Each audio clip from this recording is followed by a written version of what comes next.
second team All-American, but we do take home freshman All-American honors. On top of that, SEC freshman All-American, but bro, check out Texas. They got some ballers. 1, 2, 3. Oh shit, still on the fucking charge.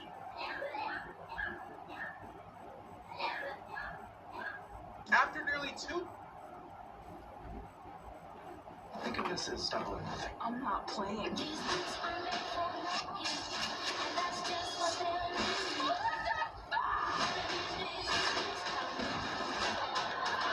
So it ends. Maybe not too, you might call it rated R. When life happens, healthcare.gov is here for you. Like it's there for Gary. When he moved and lost health coverage, he found a new plan that works for him. There are many ways to qualify. Visit healthcare.gov where millions have found the coverage they need. Today, I'm going to tell you 2 stories that each of them, at first glance, will appear to be sort of a run-of-the-mill true crime story. But they are not. I promise you, stick to the end of each of these stories and you'll hear 2 very unique, very sort of unbelievable plot twists. But before we get into those 2 stories, if you're a fan of the strange, dark, and mysterious delivered in story format, then you've come to the right place because that's all we do, and we upload 2, 3, even 4 times every week. So if that's of interest to you, please sneak into the Like Buddy's house and log onto their computer and email love letters to all of their work contacts. Also, please subscribe to our channel and turn on all notifications so you don't miss any of our weekly uploads. Okay, let's get into today's stories.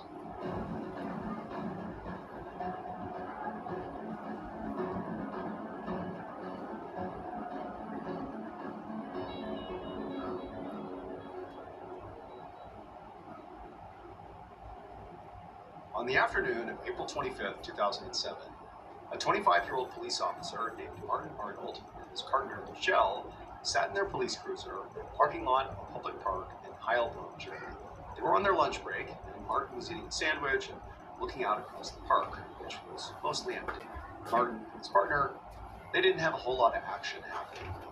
However, something Martin and Michelle and basically all police officers, for the most part, in Germany were acutely aware of was over the last 14 years, all across Germany, there had been this rash of crimes ranging from home invasions and robberies to at least 2 murders that had basically all been committed based on DNA evidence by the same person, this singular woman whose nickname was the woman with no face.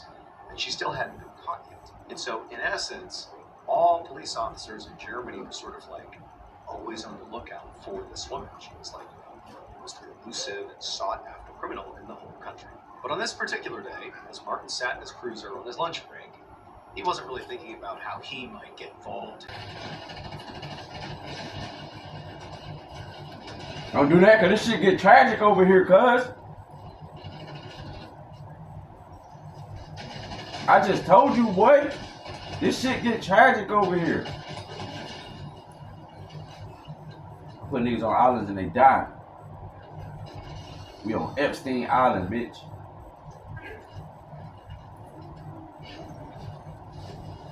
Bitch, don't say that name while Certainly had not changed.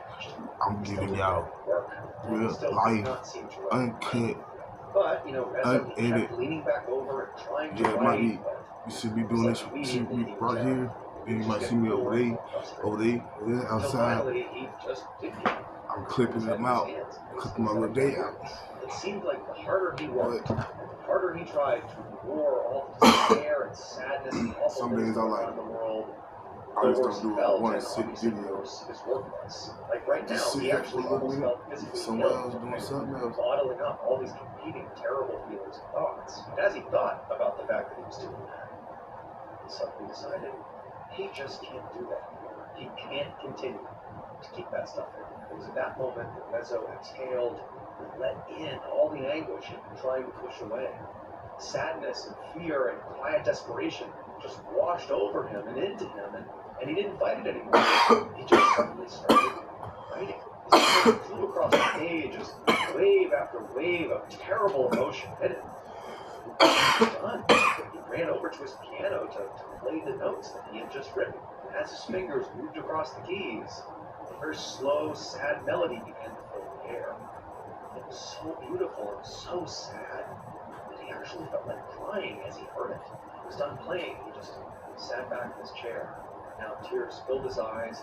His heart was pounding so fast that he knew he needed to get some air fast or he might actually just pass out. So Rezo went outside to take a walk and hoped the fresh air would help him snap out of the wild emotional fog that had just come over him.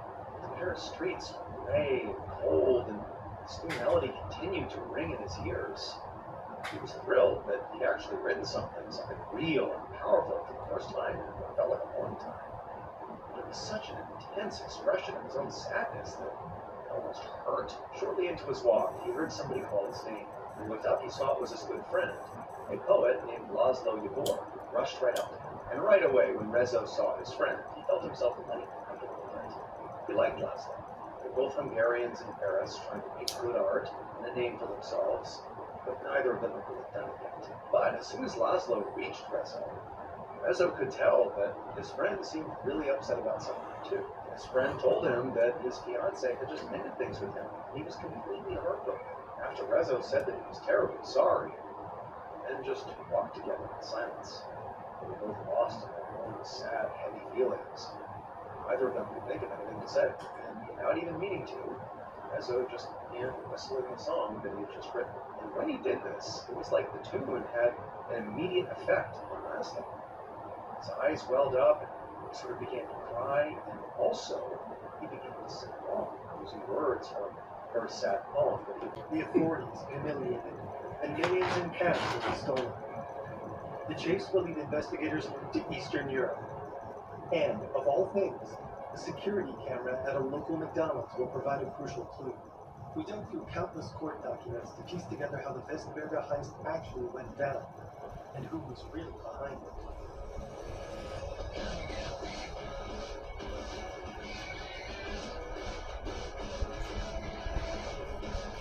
don't know what those kind of words are.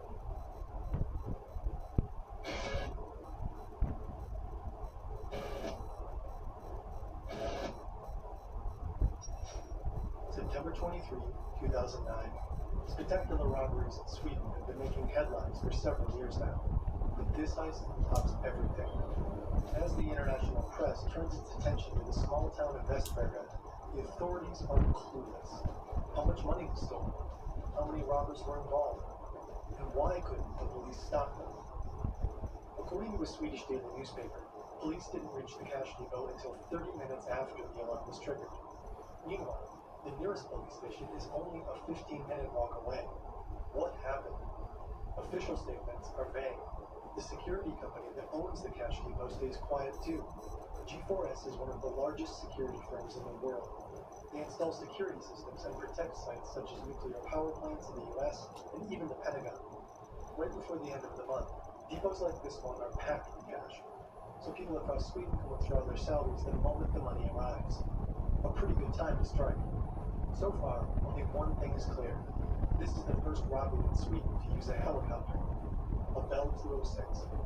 It's a relatively small light chopper, one of the best-selling models ever. It can carry 5 people, including the pilot, but it isn't built for heavy loads. A well-known Swedish criminologist speculates that the robbers could have stolen up to 1 billion kroner from the depot. Back then, about $130 million.